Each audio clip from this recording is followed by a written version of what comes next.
కొమ్మనాపల్లి గణపతిరావు గారి శతదినోత్సవం 10వ భాగం. కళ్ళల్లో పేరుకుంటున్న నీటి పొరలు కనిపించకూడదన్నట్టు ఆమె కిటికీ దగ్గరకు నడిచింది. తను ఓ అహంకారి. తన గతం వారసత్వంగా అందించింది అహంకారమే.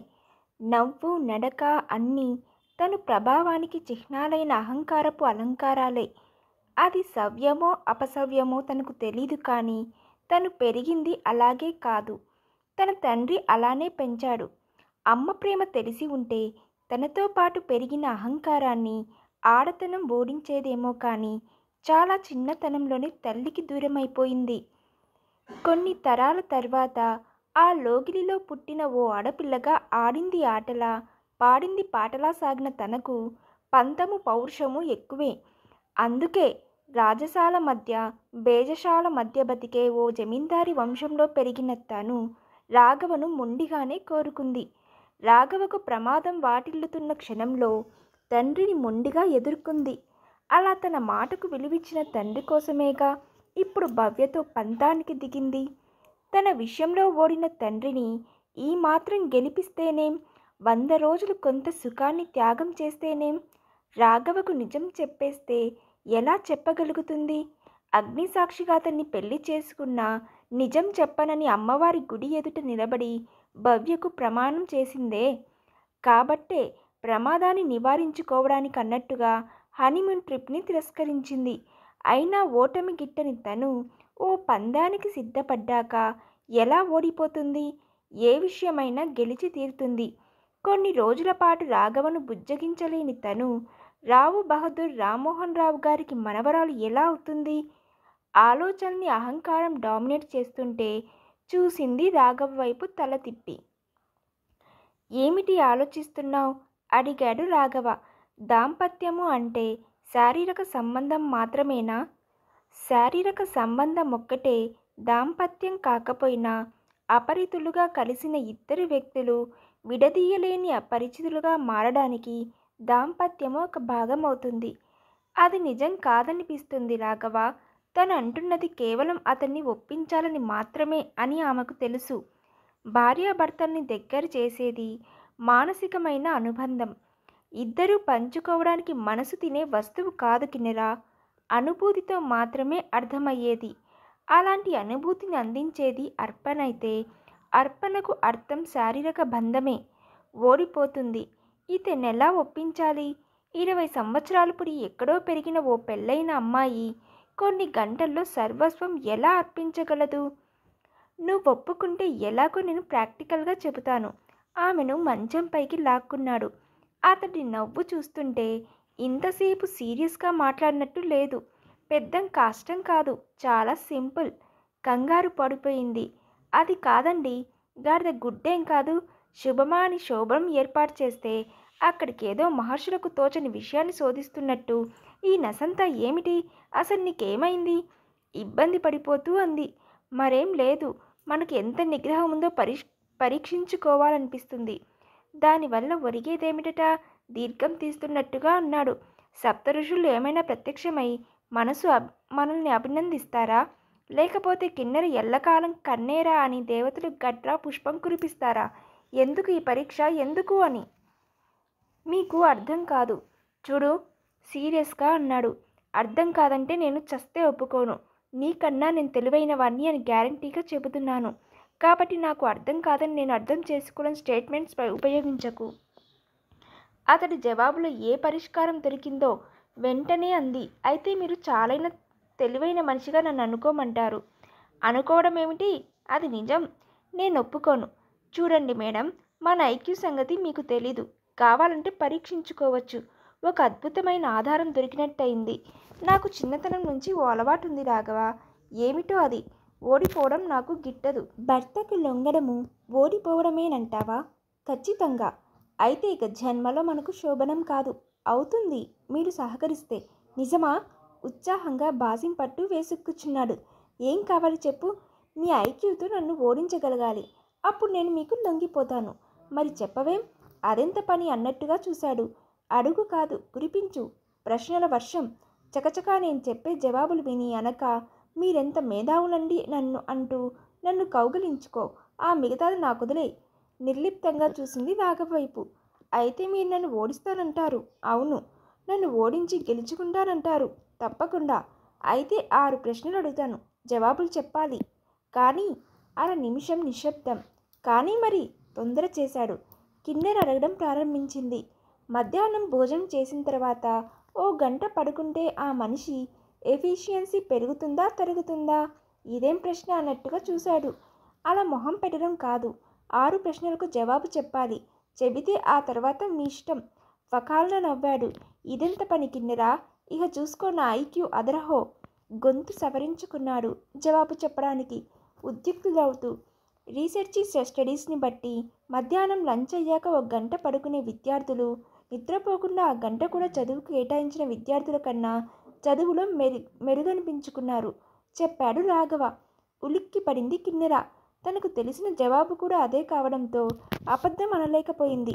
2వ ప్రశ్న అడుగు. రాత్రి నిద్రకు ముందు వేడిగా ఉన్న ద్రవ పదార్థాలు తాగితే బాగా నిద్ర పడుతుందంటారు కొందరు. అది నిజమేనా? పచ్చి అబద్ధం. బ్లేడర్పై ఆ ద్రవ పదార్థాల ఒత్తిడి ఇబ్బందికి గురిచేస్తుంది. రాత్రి పడుకోబోయే ముందు మాట అటుంచు, సాయంకాలం సైతం కొద్దిపాటి ద్రవ పదార్థాలు తీసుకోవాలి. లేకపోతే అవి కూడా రాత్రి నిద్ర పట్టకుండా చేస్తాయి. ఇది సైన్సు. రైట్. క్షణం ఆగింది. 5 సెకండ్లలో జవాబు చెప్పగలగాలి. కూడినా గణించినా ఒకే ఫలితం వచ్చి 3 అంకెలు చెప్పండి. 1 2 3 కరెక్టేనా? ఓహ్వా అన్నాడు ఉత్సాహంగా. కిన్నెర కంగారు పడిపోతుంది. ఏ గ్రహంపై ఏడాది జైలు శిక్ష అంటే అన్ని గ్రహాలపై కన్నా సుదీర్ఘమైంది అవుతుంది. గొప్ప ప్రశ్న అడిగావు కిన్నెరా. నీ ఐక్యూ కూడా అసాధారణమని ఈ ప్రశ్న చెబుతుంది. హడావిడి చేస్తుంటే చేతిని అద్దం పెట్టింది. ముందు జవాబు చెప్పండి. అన్ని గ్రహాల కన్నా దూరంలో ఉన్న ప్లూటో అది. మన ఏడాది కాలం అక్కడ కేవలం 248 గంటలు మాత్రమే.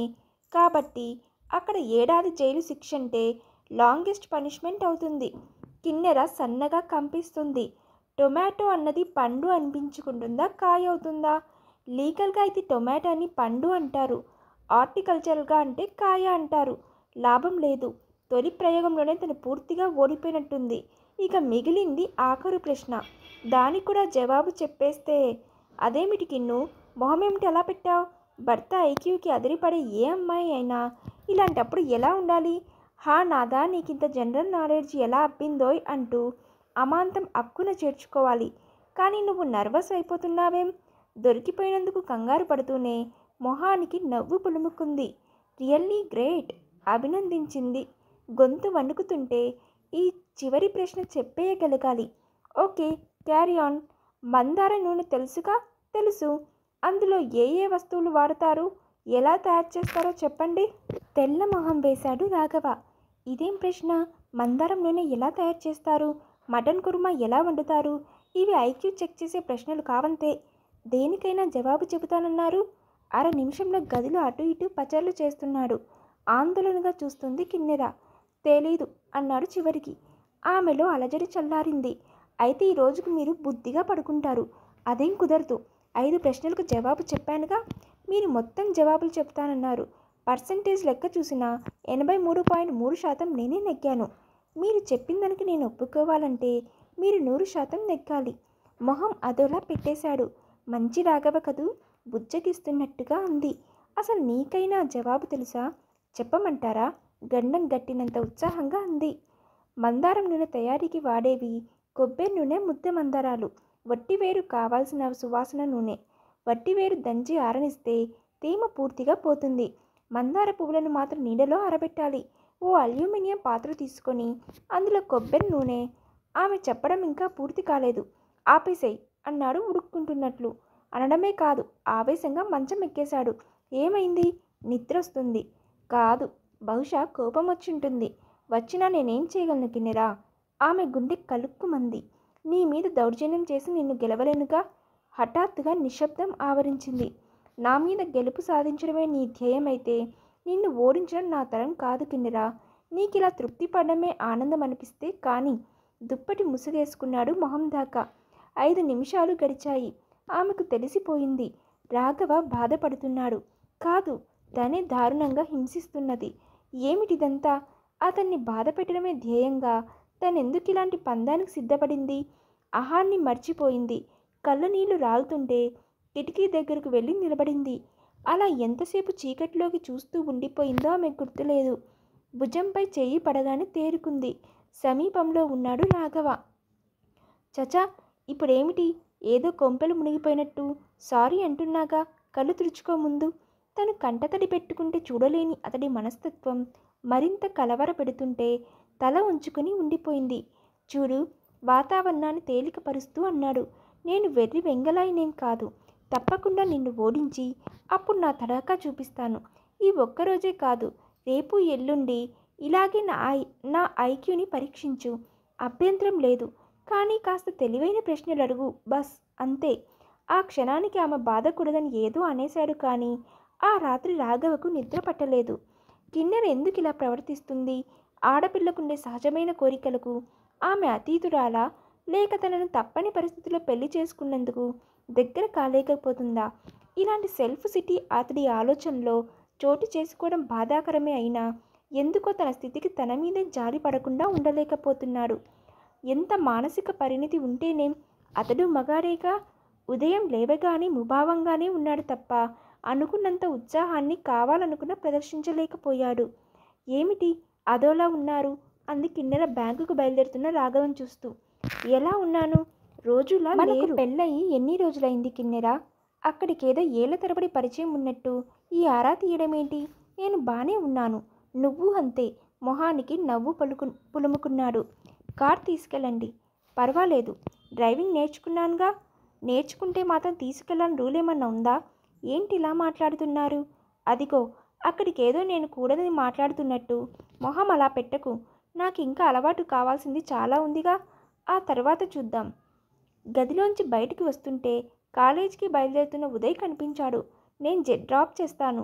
పెళ్ళైన తర్వాత ఉదయ్తో పట్టుమని 15 నిమిషాలు కూడా మాట్లాడలేదు రాఘవ. ఓకే. మొహం ఏమిటి అలా ఉంది అని అడిగాడు ఉదయ్. రాఘవ నిర్లిప్తంగా కారులోంచి బయటికి చూస్తుంటే అప్పటికే కారు అనకాపల్లి రోడ్డు మీదికి వచ్చింది.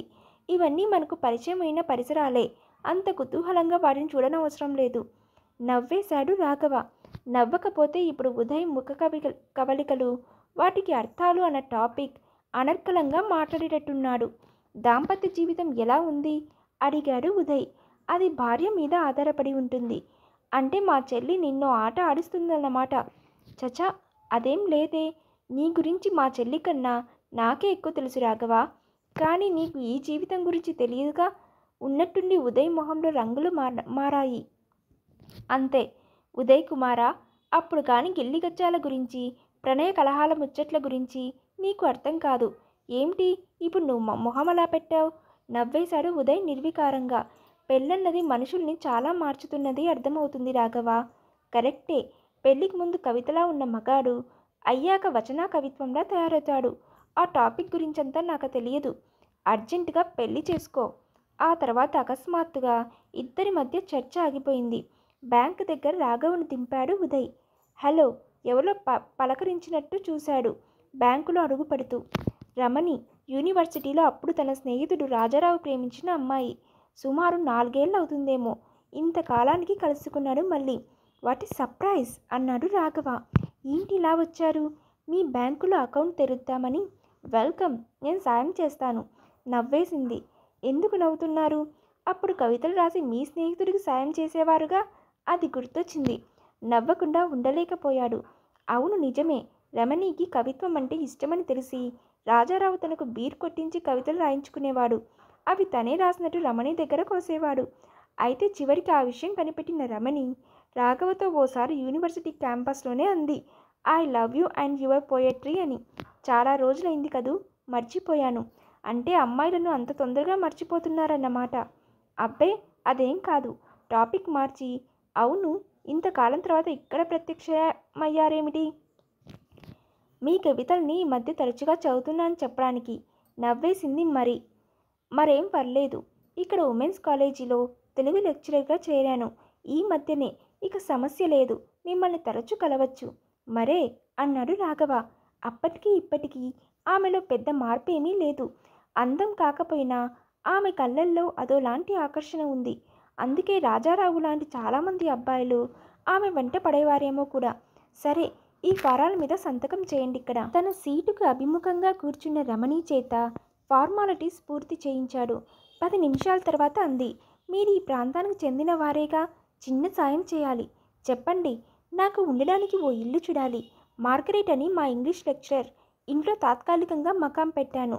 కాబట్టి మీరు ఈ సహాయం చేయక తప్పదు. తప్పకుండా. సాయంకాలం రానా? క్షణమాగి అన్నాడు. ఓకే, 5 గంటల కల్లా వస్తే ఈలోగా నేను కనుక్కుంటాను. రియల్ ఎస్టేట్ వాళ్ళు కొందరు పరిచయస్తులు ఉన్నారు. కాబట్టి పెద్ద సమస్య ఏం కాదు. Thank you mister Raghava. మీకు శ్రమ ఇస్తున్నాను. దానికేముంది, పర్వాలేదు. రమణి వెళ్ళిపోయింది. ఇక్కడ రాఘవకు తెలియంది ఏమిటంటే, భోజరాజు కూతురు భవ్య క్రెడిట్ కౌంటర్ దగ్గర నిలబడి వాళ్ళిద్దరిని గమనిస్తుందన్న విషయం. బ్యాంక్ పని మీద వచ్చిన భవ్య గమనించడమే కాదు, అస్పష్టంగానైనా వాళ్ళ మాటలు వినేసింది. మధ్యాహ్నం 1 గంట కావస్తుండగా సీటులో నుంచి లేచిన రాఘవ బ్యాంకులోకి సరాసరి వచ్చిన కిన్నెరను చూసి ఆశ్చర్యపోయాడు. బ్యాంకుకు అభిముఖంగా కాంటెస్సా క్లాసిక్ కలహంసలా కదిలి వచ్చిన కిన్నెర సహోద్యోగుల కళ్ళల్లో అభినందనో అసూయో అర్థం కాని భావాలు. రాత్రి తాపం, పొద్దుటి కోపం మరిచిపోయినట్టు అందరి మొహాలకేసి చూశాడు. ఇవేమీ పట్టించుకునే స్థితిలో లేదు కిన్నెర. ఉదయం నుంచి ఆమెకు మనశ్శాంతిగా లేదు. అప్పటికి 2 సార్లు ఫోన్ చేయాలనుకుంటూ ఆగిపోయింది. ఈరోజే కాదు, ప్రతిరోజు కారులో మధ్యాహ్నం ఇంటికి తీసుకురావాలి. రాత్రి కోపాలు మర్చిపోయేటట్టు బుజ్జగిస్తూ అన్నం తినిపించాలి. రండి ఇంటికి అంది. స్కూటర్ మీద వచ్చేవాణ్ణిగా. రాలేరని కాదు, నేను వచ్చింది. Of course. అయినా ఎండలో నీకెందుకు ఇంత శ్రమ? కాంటెస్సాలో ఏసీ కూడా ఉంది. అది నిజమే అనుకో.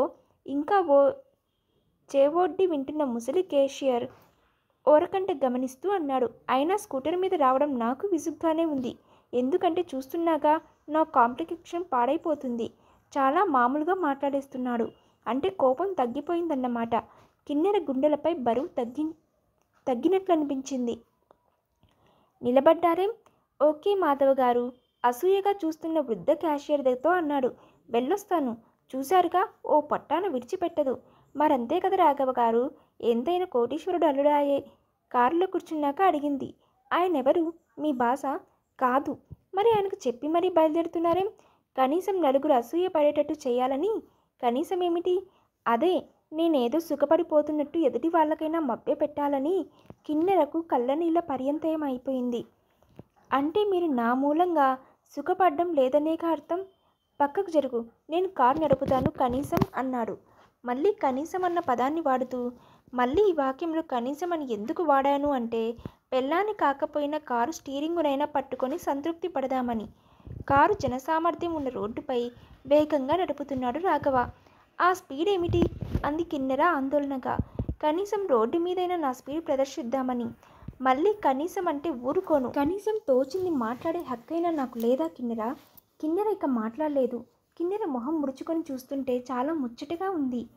నువ్వు అలా ఎందుకు సీరియస్గా అయిపోయావో నాకు తెలియదు, కానీ మగవాడికి మీసం మాటల్లో కనీసం చాలా ముఖ్యమైనవి కిన్నెర. కనీసం నాకు ఈ స్వేచ్ఛనైనా దక్కని. కిన్నెర ఏ స్థాయిలో ఆవేశాన్ని ఉగ్గబడుతున్నది అర్థమైపోయింది రాఘవకి. అయినా నీకు నా జోహార్లు ఉమర్, నీ కవితలు అమర్. ఏమిటి ప్రాస కుదిరింది, కానీ భావం సరిపోయినట్టు లేదు.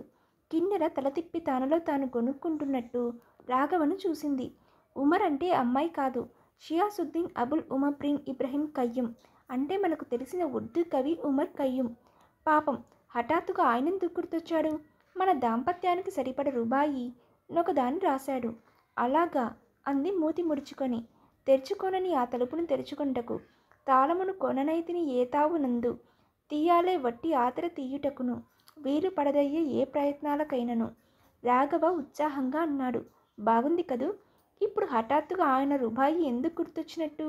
తూర్పు బాలిక రెప్పలల్లార్పకనే కదిలే కాయల దిశలా నా కలలు కరికి వేగవమే లేవా దేమి జీవితపు మధువు పూర్తిగా పాత్రలో ఇరిగిపోక ముందే ఏల సేవింపరు ఆలస్యమేల ఇంకా. రుబాయి పూర్తి చేస్తూ అన్నాడు రాఘవ. ఇలా ఎందుకన్నాడా అని ఆ రోజుల్లో ఆలోచించేవాడిని. ఇప్పటికి అర్థమైంది. ఏంటి? నువ్వు ఆ రుబాయిలను చదవలేదని. ఉర్దూ నాకు రాదనుకు. తెలుగులో అనువాదాలు వచ్చాయి నిజం. నేను చదివాను. కానీ సుఖమేమిటి?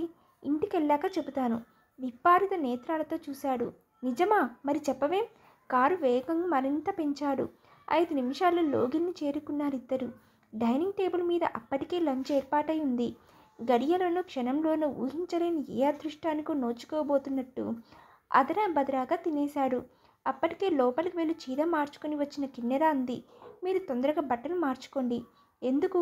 ఓ అర్థం కాని రహస్యంలా అన్నాడు. ఉన్న బట్టలతో ఇక అవసరం లేదనుకుంటే మరో డ్రెస్తో పనేమిటి బాలిక? ఇప్పుడు మనం మ్యాట్నీకి వెళ్తున్నాం. వాట్? జావగారిపోయాడు. నువ్వింత హడావిడి చేసింది ఎందుకా? అవును, మనం ఇప్పుడు సినిమాకి వెళ్తున్నాం. అవతల బ్యాంకు సెలవు నేను ఫోన్ చేసి చెప్పేశాను మీ బాస్కి. ఇప్పుడు మీరు భోంచేస్తుండగా. అది కాదు కిన్నెరా, ఇలా ఉన్నపాటున సెలవంటే ఉద్యోగం ఊడుతుంది అంతేకా? అయ్యో, తల పట్టుకున్నాడు. పీడ విరగడవుతుంది. బామ్మ కంఠం వినిపించింది సమీపంలో. అతిథి పాత్రలా మధ్యలో నువ్వేమిటి? అమ్మాయి ముచ్చట పడుతుంది. నోరు మూసుకొని వెళ్ళు. నీకు తెలీదే. ముందు బయలుదేరుతావా లేకపోతే కాళ్ళు విరగొట్టమంటావా? బామ్మ కేకలతో పనివాళ్ళంతా అటుకేసి వస్తుంటే సిగ్గుతో నలిబిలైపోయాడు. నడవమంటుంటే బామ్మకు రహస్యంగా నచ్చచెప్పబోయాడు. అవతల నాకు అర్జెంటు పని ఉందే, వదిలేండి బామ్మ. కిన్నెర జోక్యం చేసుకుంది. అంతేకాదు, తన కోపాన్ని ప్రకటిస్తూ రోషంగా పడక గదిలోకి నడిచింది. కిన్నెర నచ్చచెప్పబోయాడు రాఘవ. తనంత ప్రాధేయపడిన పనివాళ్ళ ముందు తన మాటను తిరస్కరించిన రాఘవ ప్రవర్తనను ఆమె జీర్ణించుకోలేకపోయింది. మీ ఇష్టం, బ్యాంకుకే వెళ్ళండి. ఈ లెక్కన ఈరోజు దగ్గరికి రానివ్వదు. అలా అనిపించిన వెంటనే మొహంలో భావాలను మార్చేశాడు. పిచ్చి పిల్ల, చెక్ చేశానంతే. అట్టహాసంగా నవ్వేశాడు కూడా. ఏమిటా చెక్ చేసింది? ఇక్కడ అవకాశం చేజార్చుకోలేదు రాఘవ. నేను కాదన్నప్పుడు నువ్వు ఎలా రియాక్ట్ అవుతావో చూద్దామని. ఈ కాదనడం అనే పదాన్ని దేన్ని ఉద్దేశించి అన్నాడో ఆమెకు తెలిసిపోయింది. పద వెళ్దాం. మీరేం జాలి పడనక్కర్లేదు. నీకు లేకపోయినా కనీసం నాకు జాలి ఉండడం తప్పు కాదుగా అన్నాడు. కనీసం అన్న పదాన్ని మరోసారి ఒత్తి పలుకుతూ. అది తలకూడని చోటనే తగిలింది. ఓ జోక్లా నవ్వేసింది కిన్నెర. సినిమాకు వెళ్లే ప్రయత్నంలో ఉదయం రమణికి ఇచ్చిన మాట మర్చిపోయాడు. సినిమా తర్వాత శారదా నది ఒడ్డునకు అక్కడి నుంచి ఓ రెస్టారెంట్ వెళ్ళి భోంచేసి వచ్చారు కిన్నెర రాఘవ. వచ్చింది 7:30కే అయినా ఆ తర్వాత కిన్నెర జడ లేదు. రాత్రి 9 కావస్తుంది. అప్పటిదాకా కావాలనే బామ్మతో హస్కు కొడుతూ గడిపింది కిన్నెర.